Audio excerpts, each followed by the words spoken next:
अच्छा सुनो, सब्सक्राइब करते वक्त ना घंटी बजा देना ताकि जब मैं ऑनलाइन आऊँ तो तुम्हारे फोन की भी नमस्कार, जय हिंद दोस्तों। आप सभी का स्वागत है हमारे YouTube चैनल पर। तो आज हम बात करेंगे UP DElEd BTC admission 2024 latest update के बारे में। तो आज हमारी तारीख हो चुकी है 8 जून 2024 की। बड़ी अपडेट में सबसे पहले बात करेंगे आज की ब्रेकिंग न्यूज। जी हाँ दोस्तों, आप लोग के सभी कमेंट्स का आंसर इस वीडियो में किया जाएगा। कुछ बच्चों के कमेंट छूट गए थे, ठीक है। तो वीडियो को शुरू से लेकर अंत तक देखिएगा। और आपका जो ऑफिशियल प्रेस रिलीज जारी किया जाता है ना, विज्ञापन, ठीक है, उसमें क्या बातें लिखी रहती हैं, कैसे एडमिशन होगा, उसका सारा प्रोसेस लिखा रहता है, ठीक है। कुछ और बातें हम आपको इस वीडियो में बताएंगे। एडमिशन से लेकर नौकरी तक का आपका सफर क्या रहेगा, ठीक है। सबको देखिए चाहिए नौकरी। कोई बच्चा डीएलएड किए बिना भी अगर नौकरी मिल जाए ना, तो भी बच्चे नौकरी करना पसंद कर लेंगे। तो जो शिक्षक भर्ती आती है हमारी 1 to 5, उसके लिए हमें डीएलएड या बीटीसी का कोर्स करना जरूरी है। बिना इस कोर्स के आप, ठीक है, शिक्षक भर्ती में सम्मिलित नहीं हो सकते। ये इंपॉर्टेंट बात है। तो उसके बाद दोस्तों क्या क्या डॉक्यूमेंट्स की जरूरत पड़ेगी आगे चलकर, सब कुछ हम इस वीडियो में देखेंगे। कौन कौन से विषय आपको प्रथम सेमेस्टर में पढ़ने पड़ेंगे, उन सभी विषय की लिस्ट भी यहाँ पर आपके सामने रख दिया जाएगा।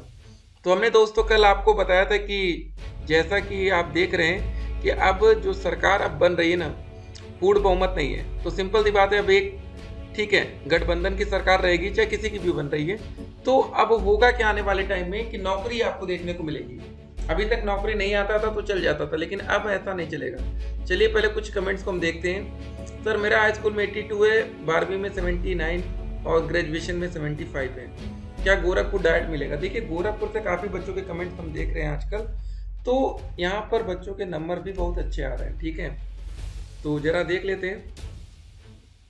82%, 79 और 75 जोड़ लेते हैं। 9 2 11 और 11 6 16, 8 7 15 7 22 1 23, 236 नंबर। जी हाँ दोस्तों, अब यादव जी हैं तो यहाँ पर ओबीसी कैटेगरी आपकी लग जाएगी। तो ओबीसी में हमने बताया भी है आपको 235 से ऊपर आप 90% का आपका चांस हो जाएगा कि आपको गवर्नमेंट कॉलेज मिल जाना चाहिए। एक बात ध्यान रखेंगे, जब फर्स्ट राउंड की काउंसलिंग होती है कभी भी, तो उस टाइम मेरिट हाई जाती है, ठीक है ना। तो आप लोग प्राइवेट कॉलेज का विकल्प मत डालिएगा, नहीं तो आपको, ठीक है, प्राइवेट कॉलेज ही अलॉट कर दिया जाएगा, फिर आप दिक्कत में आ जाएंगे। अब अगला देखिए, सर हम डीएलएड में रजिस्ट्रेशन के लिए क्या क्या डॉक्यूमेंट चाहिए, रजिस्ट्रेशन कब से होगा, ठीक है। अब देखिए रजिस्ट्रेशन के लिए डॉक्यूमेंट्स की जो जरूरत पड़ेगी वो डॉक्यूमेंट्स की हम लिस्ट आपको बताते हैं।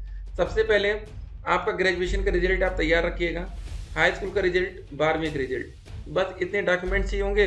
बाकी आपका नाम, ये सब, और आपके घर का एड्रेस ये मांग लिया जाता है।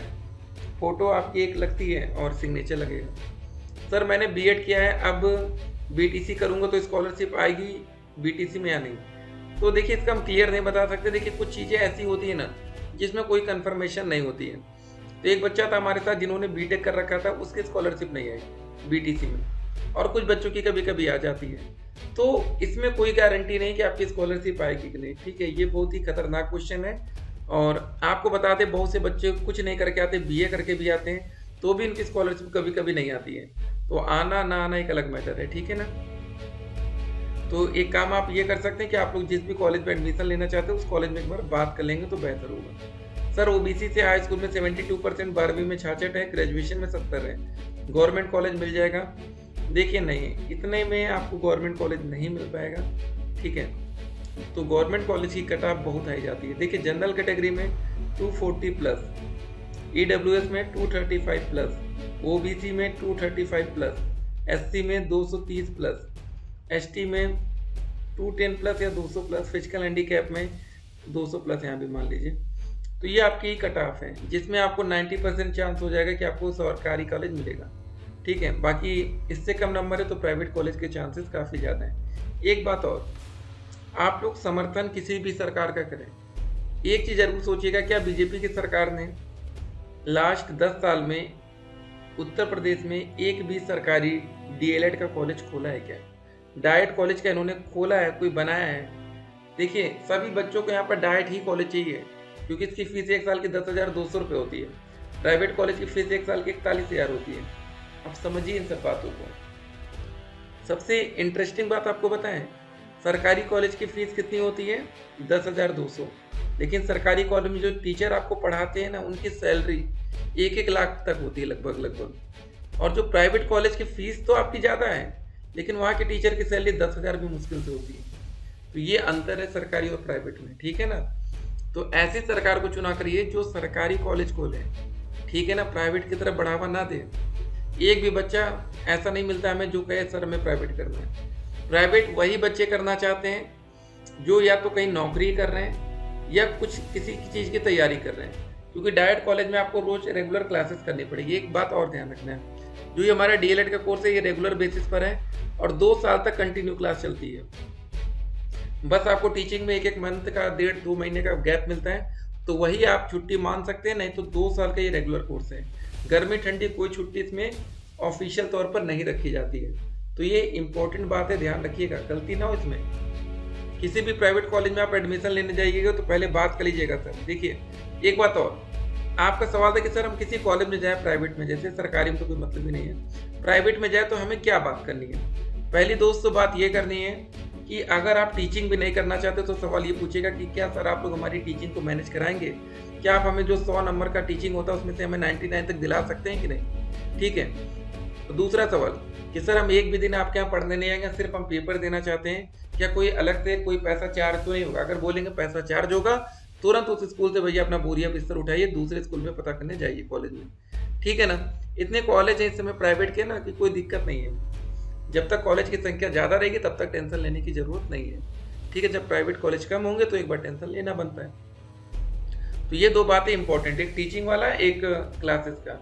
और तीसरी बात होती है प्रैक्टिकल की। प्रैक्टिकल में सभी बच्चों से कुछ ना कुछ पैसा चार्ज होता है।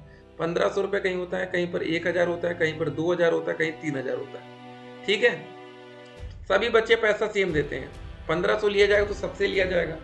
लेकिन आपका जो डीएलएड का कोर्स होता है, जरा समझिए, प्रथम सेमेस्टर में टोटल 8 सब्जेक्ट होते हैं, ठीक है। ये सारे सब्जेक्ट, बाल विकास का पेपर 50 नंबर का होता है, शिक्षण अधिगम 50 नंबर का, विज्ञान का 25 नंबर का, गणित का पेपर 25 नंबर का, सामाजिक अध्ययन 50 नंबर का, हिंदी 25 नंबर का, संस्कृत या उर्दू 25 नंबर का, कंप्यूटर 25, ठीक है। 525 नंबर का आपका प्रैक्टिकल होता है, 275 नंबर का लिखित पेपर होता है, टोटल आपका 800 नंबर का पेपर होता है। अगर आप 525 में से, ये इंटरनल नंबर है कॉलेज के हाथ में, नहीं तो ऐसे देखा जाए तो 425 कॉलेज के हाथ में, 100 नंबर की आपकी टीचिंग होती है, 100 में से 99 तो आप आराम से ले आएंगे, ठीक है। अगर आपके कॉलेज वाले टोटल इंटरनल में अगर आप 520 स्कोर कर लें, 275 लिखित परीक्षा में से अगर आप 200 स्कोर कर लें तो ये हो जाएगा 720 नंबर। अब इसको 8 से भाग कर दीजिए, बटे 800 करिए, गुणे 100 कर दीजिए, ये 2 जीरो से 0 कटा, 8 9 72, तो ये आपका बन जाएगा 90% स्कोर। तो डीएलएड में 90% स्कोर लाना बिल्कुल बच्चों का खेल है, ये हम आपको बताना चाहते हैं। एक बात याद रखिएगा, बैक नहीं लगनी चाहिए। जो नंबर क्वेश्चन पेपर 50 नंबर का होता है पास होने के लिए 25 नंबर, जो क्वेश्चन पेपर 25 नंबर का होता है पास होने के लिए 12 नंबर, ठीक है। ये सारे डॉक्यूमेंट अलॉटमेंट लेटर डाउनलोड करना पड़ेगा, आवेदन पत्र का प्रिंट आउट। जब दोस्तों आप लोग आवेदन करेंगे कैंडिडेट रजिस्ट्रेशन पार्ट 1 से लेके सब कुछ, तो जो आप ये प्रिंट एप्लीकेशन फॉर्म करते हैं ना फाइनल वाला, इसको आपको डाउनलोड करके रखना पड़ेगा, क्योंकि इसी में आपने अपने ग्रेजुएशन के नंबर, हाई स्कूल के नंबर, इंटर के नंबर डाले थे। तो जब आप लोग अपने ओरिजिनल रिजल्ट लेकर जाएंगे ना कॉलेज में, तो वो आपका जाके मिलाएंगे कि भैया कितना कितना नंबर कैसे डाला गया है, ठीक है। तो ये बात हो गई। तो जब आपका ये कंप्लीट हो जाएगा, फॉर्म भर देंगे, तो उसके बाद स्टेट रैंक जारी होती है, इसको डाउनलोड करना पड़ता है, फिर ओटीपी जनरेट करने के लिए 5000 रुपये की पेमेंट कराएंगे। ये सारा प्रोसेस है। टोटल आपका 10,000 पहले जमा हो जाता है। बाकी देखिए, निवास को लेकर ध्यान रखिएगा, ऐसे अभ्यर्थी आवेदन हेतु पात्र होंगे जो उत्तर प्रदेश से स्थायी निवासी हो, ये सिंपल सी बात ध्यान रखिएगा। सोशल मीडिया की तमाम अफवाहों से बचना है, ठीक है। आवेदन में कोई सुधार का आपको मौका नहीं मिलेगा, ठीक है ना। फॉर्म भरते समय गलती करेंगे तो फिर बाद में पछताएंगे। एज लिमिट मिनिमम 18 साल, फीस आपकी 700 रुपये लगनी चाहिए आवेदन करने के लिए, और 41,000 और 10,200 फीस है। एलिजिबिलिटी क्राइटेरिया आपका ग्रेजुएशन में मिनिमम 50 से लेकर 45%। डीएलएड करें या बीटीसी या बीएड, डीएलएड करके आप 1 to 5, 6 to 8 के टीचर बनेंगे, बीएड करके आप 6 से 8, 9 से 10, 9 से 10 में सब्जेक्ट कॉम्बिनेशन इंपॉर्टेंट होगा। चलिए दोस्तों, मिलेंगे एक और वीडियो में, तब तक के लिए स्टे कनेक्टेड। और डीएलएड से नौकरी तक का सफ़र ये है कि जब आप नौकरी करने पहुँचेंगे तो आपका वहाँ पर भी हाई स्कूल, इंटर, ग्रेजुएशन और डीएलएड का नंबर, और 60% आपका सुपर टेट का नंबर जोड़ा जाएगा। उसके बेस पर एक मेरिट बनती है, तब आपका नाम चयन लिस्ट में आएगा। फिर मिलेंगे, स्टे कनेक्टेड।